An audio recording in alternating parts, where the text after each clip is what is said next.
Arctic Star Exploration, operated by a team of proven mine finders, is focused on diamonds in Finland and the Northwest Territories of Canada. Work programs are underway in Finland and Canada. Arctic Star trades on the TSX Venture Exchange symbol ADD, on Frankfurt symbol 82A1, and the OTCQB symbol ASDZF. Please visit our website arcticstar.ca or call us at 604-689-1799. You're listening to HowStreet.com radio, available online at TalkDigitalNetwork.com. Welcome to HowStreet.com radio, the online source for market opinions. Here is Jim Goddard. My guest is home ownership consultant Ross Kay from the wealthyhomeowner.ca. Welcome back to the show, Ross. Thanks for having me back, Jim. Ross, the Canadian Real Estate Association sent out a news release saying for the third month in a row, housing sales were down 2.5% in December versus an estimate of 1.5%. Ross, how accurate are these numbers, and are they fudging them a little or twisting facts? What's going on? Whenever you hear something from a realtor, plug your ears. Because A, if it's a realtor speaking, it's illegal for them to speak on the housing market topic. If you hear something from organized real estate that comes from an economist, marketing manager, plug your ears. Because they are employed to do one thing: get their members' commission. It is not to present an honest view of the market to the public. No more than any local realtor who sold maybe 10, 20, 30, 40 homes over their careers are qualified to talk about a housing market. The press release that was issued today by the Canadian Real Estate Association, you're not going to read in the newspapers. When that was released first thing this morning, the Canadian Real Estate Association used an old technique to bypass Google. They released it with a heading, Ottawa, Ontario, December the 15th, 2019. And we all know that today is January the 15th, 2019. Excuse me, they released this January the 15th, 2018. The reason they did that is so that when it's indexed in Google and someone does a headline search to try to find out if the report is true, they want to cross-reference their research to find out if it's true. That won't pop up. That gave the Canadian Real Estate Association this morning about 4 hours of prime Google News lead time where they got to command a message. I tweeted out, "Hey, I caught you guys. This is not a mistake. This is part of the methodology that has been carefully crafted over the last 40 years and how to control the conversation of housing and housing market." I exposed them. What did they do? They changed it. The mistake they made is that people can screen capture the original report, the original release, and the updated one that was after I exposed them. They have a large staff, a communications team, multiple people overseeing these reports. There is no such thing as a mistake in a real estate report sales stat dump from organized real estate. So that's the first thing about today's report, Jim. The only thing that's basically accurate in that report was the heading. And it's because they kept the heading very short this time. They said Canadian home sales fall further in December. That was true. Canadian home sales fall further in December. They're just not going to talk about the cliff the Canadian housing market has walked off, because that doesn't make commission. You're not going to see these reports from any realtor or any bloggers out there today because they can't even read the next sentence. The next sentence states the following. Statistics released today by the Canadian Real Estate Association, CREA, show national home sales posted a fourth straight monthly decline in December 2018. There are so many falsehoods in that statement, that one single sentence. It's unbelievable. The only truthful thing that they stated was statistics released today by the Canadian Real Estate Association. That's true. Show national home sales? Untrue. Posted fourth straight monthly decline? Untrue. In December 2018? Untrue. Those things are all untrue. People would have to scroll. If your listeners today go to the Korea website, www.crea.ca/news/22076. That's the page where you're going to find this press release. You can also access it from their links. If you scroll all the way down to the page, sentence after sentence after sentence, because they don't put big paragraphs, they do talking points. You'll see a little number. It says 30 between the body of the copy and the beginning of some footnotes. 30. You're missing 29 pages, folks. There are 30 pages. You just can't see them. Worse, the footnotes. They've eliminated all the footnotes that they normally have. You have to read further. You have to go read to further information can be found, and there's a link. You can click that link, and they still don't tell you the footnotes any longer. You've got to click another page to go to the footnotes. If you can't understand those footnotes, you wouldn't understand that the fourth straight monthly decline is reporting a seasonally adjusted number. Real home sales have been falling for 2 years. 2 years. Your listeners can go and try to find somewhere, anywhere on the web where you can find a news report that home sales have been falling nationally for 2 years. It's over 2 years. Ross, is there such a thing as seasonally adjusted real estate numbers? There is, yes, they exist. They are just simply a con job. What your listeners need to understand is CMHC, former economists, analysts are embedded in stakeholders across this industry. People who released another faulty rental real estate report this month about 11% rent increases last year. Former CMHC employee. CMHC does not have a standard to which they hired these people out of university to take these jobs. There is no training in housing markets for them. There never has been. This CMHC domination continues into banks, economics teams across the nation.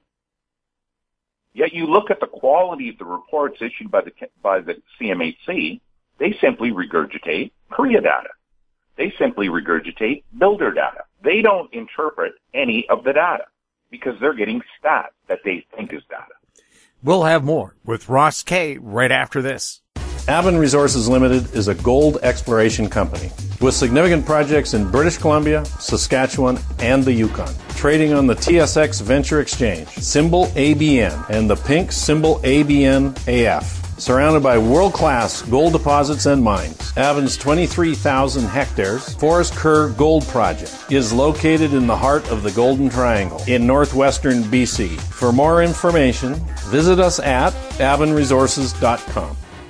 Media recognition from Bloomberg, Reuters, recycling trade publications. Patented process for 100% recovery of critical metals, including cobalt, lithium, nickel, manganese, aluminum. American Manganese is focused on recycling lithium-ion batteries for electric vehicles. American Manganese trades on the TSX Venture, AMY, the US, AMYZF, and Frankfurt 2AM. For more information, visit AmericanManganeseInc.com or phone me, Larry Ray, at 778-574-4444.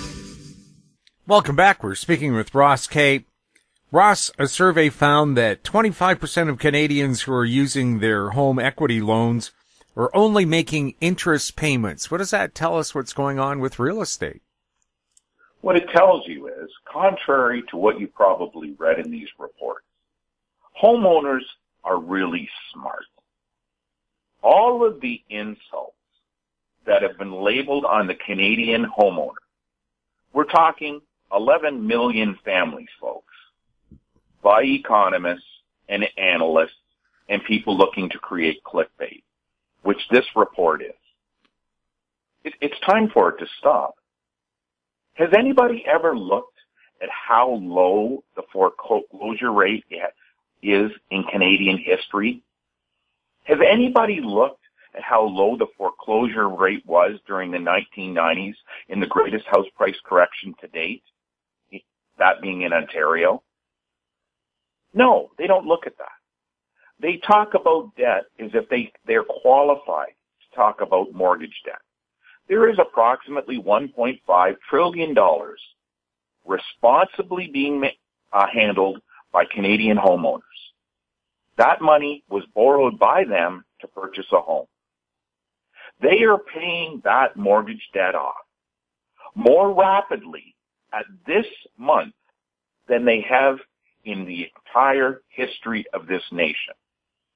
Canadians are paying down their mortgage debt quicker than at any time in Canadian history. But you don't see that in a report. You hear about mortgage debt growing. Mortgage debt growth slowing down. Well, folks, guess what? Canadian homeowners are smart. Why? Who in their right mind would pay off anything other than the minimum payment on their HELOC when they can take that money and have it invested elsewhere? That return elsewhere probably nets them between 4 and 5% annually. They may have used it to fill up their RRSP, generating a tax rebate. They may have used it to fill up their TFSA, because they know that money growing in the TFSA, when their housing value is dropping each month, is a great way to offset losses. Yes, there will be a few homeowners out there, a small percentage, that spend too much money each month. But you know something? Whether they own a home or they're renting, the same percentage of the Canadian population moves that way. The beautiful thing about the homeowners that have these HELOCs is, Jim, they're paying down their mortgage every month. And if they have owned their home over the last 5 years, they have made a net wealth gain on that investment. If they were highly leveraged 5 years ago, they're even richer today. Their return on their investment is so awesome that no stockbroker in the country could have made that kind of return. And this is coming from an analyst, a home ownership expert, who's telling people today not to buy a house. My advice right now is delay your entry into the market. Delay your trade-up purchase. Don't take on more mortgage debt right now. But I'll also tell you, if you have the access, the ability to get a HELOC on your home, and you know a great financial advisor that you can trust, I know there's been a couple I've heard on House Street, they're well-known names. I know that there's some great bloggers across this country who are financial analysts who really have told the truth, and you can go back and look past years of their blog posts to find out if it's true or not. You could take that HELOC and give it to them. I'm not telling you to buy a car with it. I'm not telling you to go buy an investment property with it right now. I will tell you, if you've got $5,000 on a credit card and you're paying 29% interest and you have money on your HELOC available, that you should take that HELOC, pay off that credit card, tear that credit card up, throw it in the garbage, or give it to your parents in trust so that if you need to access that fund in an emergency in the future, you have access to it. That is a rational way to treat your HELOC. But you don't hear any of those comments in these clickbait headlines today. Ross, well, I mean, they're presenting this story only 20 or 25% are only paying off their interest as bad news, is it? Of course it's not. We have people who in HELOCs were 14% who accessed their HELOC, and they use that money to offset the housing market correction in Ontario of the 1990s. What's wrong is how it's presented. What's wrong is how people are educated about the responsible use of the money you're able to leverage in your home. It's no more foolish for an existing homeowner, Jim, who has they paid down their mortgage so that they only have 25% of their home's value in a mortgage. That is a big mistake today. You should immediately be leveraging that. Now, there's ways to do it. I'm not going to get into that in the show here. That money should be leveraged and put into a zero risk, best return investment. I don't care if that zero risk is a 3% return or a 4% or a 5 or a 6. If you're going to leave it for the long haul, 25 years, I'm sure there are great financial advisors out there who can get you 6-7% a year annual rate of return. I'm sure that that's possible. That's what you should be doing with those HELOCs.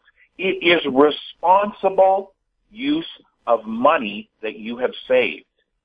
We look at a house, Jim, totally different than everyone else. We look at your house as a savings account. And the moment that a consumer starts to look at their house as a savings account, where they're trying to get the highest interest rate possible on that savings, their life changes. Everything changes, Jim. And that's what these reports don't reveal. These reports are designed solely to present Canadians, the 11 million families who own homes, as idiots, as incompetent, as people who spend more money than they take in. They want to make Canadian homeowners look like the worst financial responsibility in Canada. We're walking into 2019 where a rational discussion of the housing market, homeownership wealth, housing debt, housing market all needs to be talked about in a rational adult perspective. Only through that, the lens of looking what families have done for the last 40 years, is that possible. That's why we know for the vast majority of homeowners, responsible use of a HELOC is going to make you rich. If you had used your HELOC, here you go, Jim, in 1990, when everybody was telling you to pay off your 12% interest mortgage, pay it down as quickly as possible, get rid of that mortgage debt. That's what the entire universe of financial advice was around. If instead someone had told you to take out $4,000 and buy one share of Berkshire Hathaway, a quality stock, you would now be worth $250,000 more. If you had purchased 2 shares, you would be worth $500,000 more. If you had purchased 4 shares, not only would your home's value have gone up what it's gone up in the last 25 years, you would also be a millionaire owning Berkshire Hathaway stock. It's time for this nonsense to end and a rational conversation to begin. We'll have more with Ross Kay right after this. Hi, I'm Douglas Mason, President and CEO of Rainy Mountain Royalty Corp., RMO on the TSX Venture Exchange. Rainy Mountain Royalty Corp. is a Canadian-based mineral exploration project generator. The company currently holds multiple property interests in Ontario with joint venture partners and is seeking further joint venture partners for other drill-ready properties in our portfolio. For more information, please visit our website at rmroyalty.com or call me at 604-922-2030. Don't miss out. Stay informed. Receive the HowStreet.com weekly recap with thought-provoking podcasts, radio, and articles delivered to your inbox. Sign up for the HowStreet.com weekly recap on our homepage at HowStreet.com. Welcome back. We're speaking with Ross Kay. Ross, young workers are saying they can't afford to live in Vancouver or Toronto anymore, and they're moving out. What does that do to the economy? What it does today, Jim, is it does the same thing it did in the 1980s. Young professional couples have to decide where they want to set down roots. That has gone on ever since I entered the housing market in the 1980s. In the 1980s and 90s, young couples regularly were relocated across Canada. Back then, companies actually paid young professionals to move from one location that they had to another location. They paid all their real estate fees. They paid all their mortgage costs. They paid all of the moving costs. In those days, it used to cost somewhere around $50,000 for a bank to move an employee from one part of the country to the other. And it happened all the time. At the Government of Canada, there is a relocation company at the government level specifically for government employees. They don't pay when they move coast to coast. They take a job offering, they get a job offering somewhere else, their relocation fees are all paid. But what's common in all these things is you move for your job. If I'm a young couple, professional couple, and I can take a job in Kelowna versus Vancouver, I am moving to Kelowna in a second. I'm going to visit Vancouver on my days off. But I'm going to own my home in Kelowna, and that is where I am going to raise my family. I am going to build a life in Kelowna because my home ownership cost, which is the main expense in my lifetime, will be so much lower in Kelowna than it is in Vancouver. What people understand, Jim, in a correcting housing market or at the peak of a market where all the price gains, the illusion is at its worst, where people are saying, oh, we're never going to own a house at this price. Oh, the housing market is going to go on forever. Houses are unaffordable for everybody. What they learn then is the value of moving to another area. If the city of Vancouver, let's look at it this way. There's a small town, and that small town has different subdivisions. There's an old part of town where the trees are 50 foot tall, the lots are half an acre, the houses there are 4,000, 5,000 square feet. Everything in that community is $5 million. There's other parts of the town where houses are $1 million, other parts where they're 750, other parts where they're 5, other parts where they're 4. A young professional couple should not believe they have a right to move into the most expensive neighborhood in that town. And Vancouver is that for the province of British Columbia. Toronto is that for the province of Ontario. You shouldn't expect to move into the medium or higher quality of home in those neighborhoods as your first home. I'm telling you right now, you are not going to earn enough income to justify spending that amount, the highest amount of your income possible, owning a home in that neighborhood. Your life is going to be constricted versus moving to Kelowna. And then looking at all the cash you have in the bank each month and taking a trip into Vancouver 2 or 3 times a month as on a holiday. Because that's the reality of a young couple choosing to move to Kelowna versus Vancouver. Now, does that create a problem for Vancouver long term? It sure does. You're going to have a ghost town. You're going to have a total, your inequality in wealth in your city is going to continue to get wider and wider and wider apart as the middle class moves away, leaving the guys that work in the restaurants, the grocery stores, retail spaces as your lowest wage earners, and then the guys working at the banks, working in financial services at the high end of the equation. The middle is gone. There is no way for a small city, Vancouver is a small city, Jim, that meaning the geographical footprint of the city of Vancouver is very small, for it to survive that long term. The only way that they're going to survive is by improving transit so people can get into the city quicker and they can still work there. You are going to see long term, a city like Vancouver will be a hollowed out shell. There is no saving it.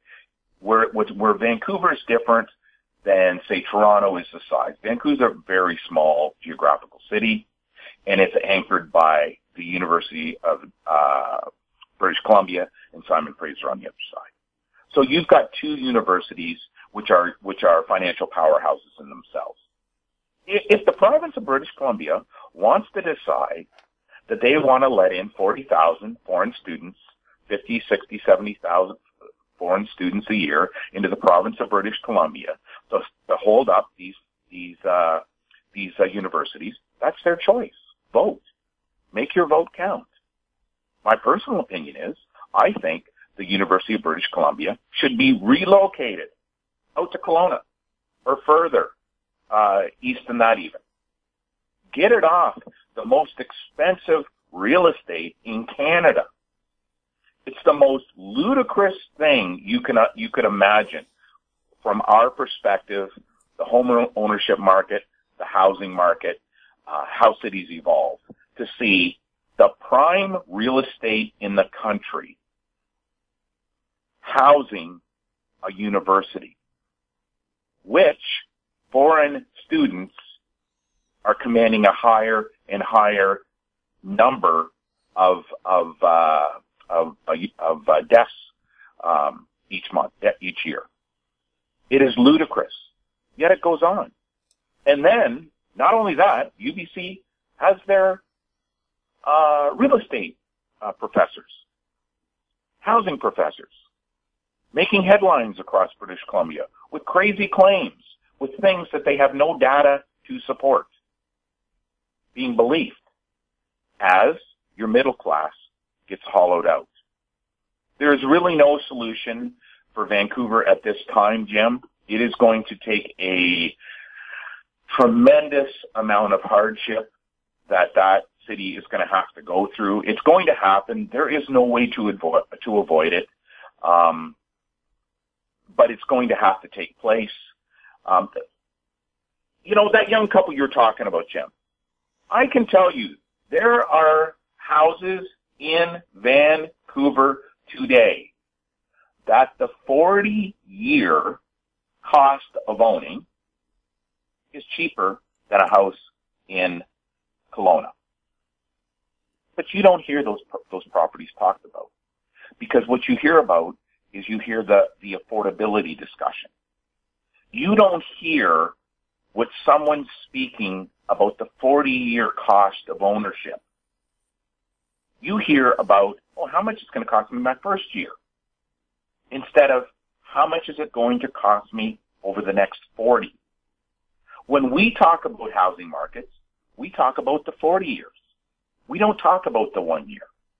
It's why when we say houses in Canada today, in Vancouver, in British Columbia, in Ontario, are cheaper to own today than they were in 1990, people don't understand what we're talking about. What we're saying is, if you purchase a home today, 40 years from now, it will have cost you less to own than if you had started out in 1990.